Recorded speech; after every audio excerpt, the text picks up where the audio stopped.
जब हम अपने ही घर के अंदर कुछ ऐसी परिस्थितियों को घटित होते देखते हैं और उन परिस्थितियों को घटित होते हुए देख करते हुए भी हम कुछ नहीं कर पाते, तो हमारा कितना मन व्यथित होता है, कितना दुखी होता है। कारण क्या है इसका कि हम कुछ नहीं कर पाते? क्योंकि उस समय हमारे हाथ में कुछ नहीं होता। जैसे कि एक घटना याद आती है मुझे कि एक समय एक लड़का था, कुछ बुरे दोस्तों के साथ, बुरी संगत के कारण बहुत ज़्यादा बिगड़ गया।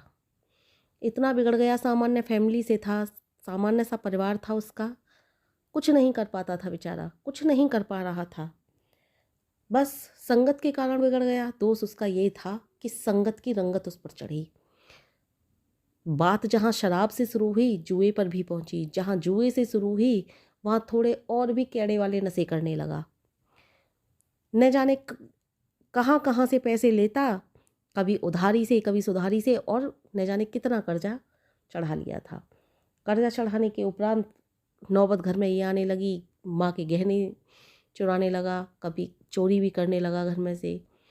एक बेटी थी, बेटी को इन बातों के विषय में पता चला, बेटी विरोध करने लगी इस चीज़ का कि आप ये गलत है फिर भी इसका साथ देते हो, इसी ने ये चुराया, इसी ने ये चोरी करी। लेकिन माँ बाप क्या करें बेचारे, बेटा था आत्महत्या ना कर ले, इस डर की वजह से कुछ ना कहते थे,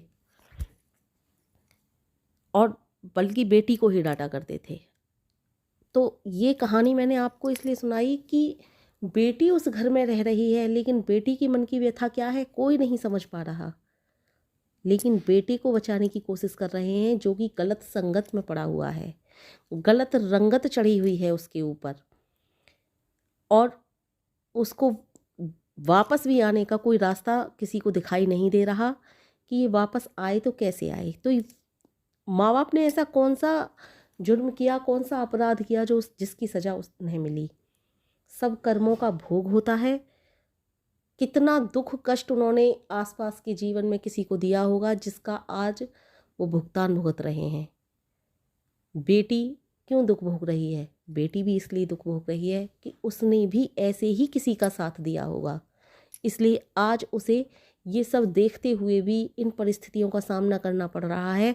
और वो निकलना चाहती है इन परिस्थितियों से, समझाना चाहती है सबको, लेकिन उसकी कोई समझ नहीं रहा है बात को। और उसको ये भी समझ नहीं आ रहा, भाई से बहुत प्रेम करती है, कि अपने भाई को कैसे इन परिस्थितियों से निकालूं मैं। कई बार माता पिता को देती है सलाह कि इसे नशा मुक्ति केंद्र भेज दो, माता पिता भी नहीं सुनते। अरे वहाँ तो ये हो जाएगा और भी ज़्यादा बिगड़ जाएगा, वहाँ तो इस तरह से नशे चलते हैं, इस तरह से चलते हैं। मतलब कि मीन मेख या विरोध के कारण 50 तरह की बातें बता दी, लेकिन बेटी की एक बात ना मानी। बेटी ने जाने कैसी कैसी परिस्थितियों को झेलते हुए बेटी ने कहा, मैं तो आज हूँ कल चली जाऊँगी, लेकिन तुम्हारा क्या होगा? तुम तो जीवन भर दुखी रहोगे, इसलिए इसे सुधार लो, इसे सुधार लो। इसको बिल्कुल पैसे देना बंद कर दो, अपनी सारी चीज़ें इधर से उधर छुपा कर रखना बंद कर दो। जो करना है इसे करें, नहीं तो आप मेरी बात मान करके इसे नशा मुक्ति केंद्र में भेज दो। खैर, बेटी की बात मानी भी गई, नशा मुक्ति केंद्र भेजा गया। आज वो बच्चा सुधार में है और सुधर रहा है। तो ये कहानी मैंने आपको इसीलिए सुनाई कि जब परिस्थितियाँ हमें घेर लेती हैं ना, तो मन इतना व्यथित हो जाता है, इतना ज़्यादा व्यथित हो जाता है कि हम ये नहीं समझ पाते कि कैसे निकलें इन परिस्थितियों से। या तो दो ही ऑप्शन होते हैं हमारे पास, या तो हम उन परिस्थितियों का डटकर सामना करें, या फिर जो जैसा कर रहा है उसे उसके हाल पर छोड़ दें। हमारे सामने जब ये दो तरह की परिस्थितियाँ आ जाती हैं कि या तो हमारे अंदर इतना सामर्थ्य है, इतनी शक्ति है कि हम इस तरह की परिस्थितियों का सामना कर सकते हैं, जैसे कि हम सामने वाले को सुधार सकते हैं, हमारा वश उसके ऊपर चल सकता है, हमारा कंट्रोल उसके ऊपर चल सकता है, हमारा पूरा परिवार हमारी बातों को मानता है, तो हम उन परिस्थितियों से लड़ सकते हैं। लेकिन यदि ऐसा तुम्हारे साथ कुछ भी नहीं हो रहा, ना तो तुम्हारी कोई बात चल रही है वहाँ पर, ना तुम्हारी सोच काम आ रही है, ना तुम्हारी बुद्धि का कोई सदुपयोग हो रहा है, ना तुम्हारी बात कोई सुन रहा है, ना तुम्हारे कंट्रोल में चीज़ें हैं, तो फिर आपको जो जैसा कर रहा है उसे उसके हाल पर ही छोड़ दें, उसी में आपको भी सुख मिलेगा। नहीं तो आप भी इन परिस्थितियों को देखते देखते दुखी हो जाओगे। कहने का मतलब ये है कि आप परिस्थितियों के साथ उस समय समझौता कर लें, वही आपके लिए भी उत्तम रहेगा, क्योंकि उस समय आप कुछ कर ही नहीं सकते। यदि आपकी कोई व्यक्तिगत समस्या है तो आप उसमें कुछ कर सकते हो, या आपके कंट्रोल में चीज़ें हैं तो उसमें कुछ कर सकते हो। जब व्यक्तिगत समस्या होती है तो शायद उस तरह की समस्या से निकलने का समाधान व्यक्ति ढूंढ भी लेता है, लेकिन इस तरह की समस्या को ढूंढने के लिए तो परिस्थितिवश हमें उसको उसी ही हाल पर छोड़ना ही होता है। इतने भर से तो बात नहीं बनेगी। आप ये तो अच्छे से जानते हो कि आप जिस कारण से वो बच्चा बिगड़ा था, या फिर जिस कारण से तुम्हारे यहाँ परेशानी आई है, जिस कारण से तुम्हारे यहाँ ये विपत्ति आई है, उस कारण की जो जड़ है वहाँ तक पहुँचने का यदि आप में सामर्थ्य है तो वहाँ तक आप पहुँच सकते हो। लेकिन यदि वो सामर्थ्य ही नहीं आप में, तो आपको परिस्थितियों के ऊपर आपको छोड़ना ही होगा उस परेशानी को। यदि आप में हाँ सामर्थ्य है तो आप उन परिस्थितियों से पंगा ले सकते हो। आपको मैं एक बात बताऊं कि दुर्योधन कभी भी श्री कृष्ण से सीधे सीधे पंगा नहीं लेता था, क्योंकि वो जानता था कि मैं श्री कृष्ण से पंगा नहीं ले पाऊंगा कभी भी। इसी तरह से यदि आप जानते हो कि जिन दुष्टों ने आपका परिवार बिगाड़ा है, या फिर जो ताकतें आपका परिवार बिगाड़ रही हैं, उनकी जड़ों को मुझे खोखला करना है, यदि आप में वो सामर्थ्य हो तभी आप पंगा लेना, वरना वो ताकतें शायद आपको भी बर्बाद कर देंगी।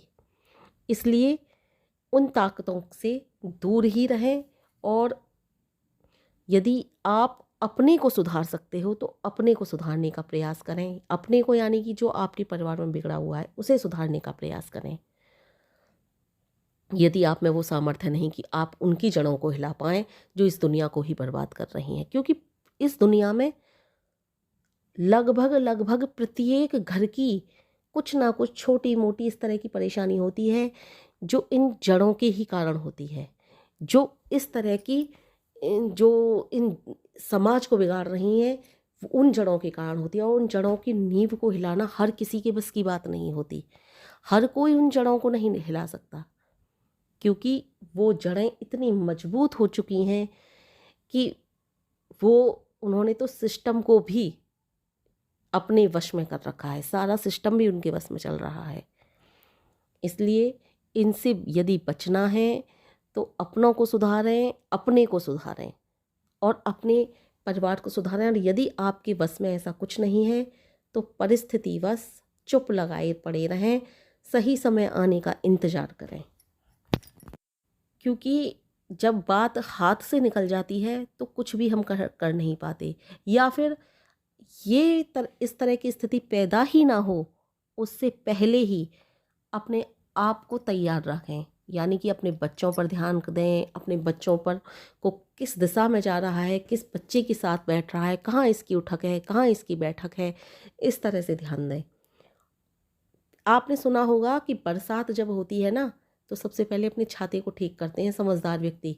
जिनके मकान कच्चे होते हैं ना, वो बरसात ना हो ये इंतज़ार करते हैं, लेकिन जिनकी फसलें एकदम बेकार हो रही हो तो वो बरसात आने का इंतज़ार करते हैं। तो ये सब परिस्थितियों के ऊपर होता है। जिनके मकान कच्चे होते हैं वो तिरपाल वगैरह ढक करके बारिश आने का इंतज़ार करते हैं कि बारिश आने वाली है, उससे पहले ही अपने मकानों की सुरक्षा पर ध्यान देते हैं। इसलिए कहना चाहती हूँ कि अपने बच्चों को आज़ादी तो दे रहे हो, लेकिन इस बात का तो ध्यान रखो कि वो आज़ादी में कहाँ तक पहुँच रहे हैं। आज़ादी दो बच्चों को, लेकिन उनका हर समय ख्याल रखो, वहाँ पर उपस्थित रहो, ये देखते रहो आपका बच्चा क्या कर रहा है। छोटे बचपन से ही आप उन पर अपना अधिकार स्थापित करोगे तो शायद वो आपके अधिकार से आपको भी उसी अधिकार से देखें और शायद इतने ना बिगड़ें। क्योंकि कुछ बच्चे तो माँ बाप की व्यस्तता के कारण ही बिगड़ते हैं। माँ बाप पर इतना समय ही नहीं कि बच्चे उनसे सारी बातें शेयर नहीं कर पाते, कहीं छुपा पाते हैं, और यहीं से छुपने छिपाने का सिलसिला शुरू हो जाता है। ये कार्य तो जीवन भर होते रहेंगे, लेकिन पहले अपने बच्चों पर ध्यान दो। ये ही तो तुम्हारे संपूर्ण ज़िंदगी की जमा पूंजी है। अगर ये हाथ से निकल गई तो कुछ भी आपके हाथ शेष नहीं बचेगा। आप जीवन भर रोना रोती रहोगे कि हाय हमारे बच्चे बिगड़ गए। इसलिए मेरी बातों पर गौर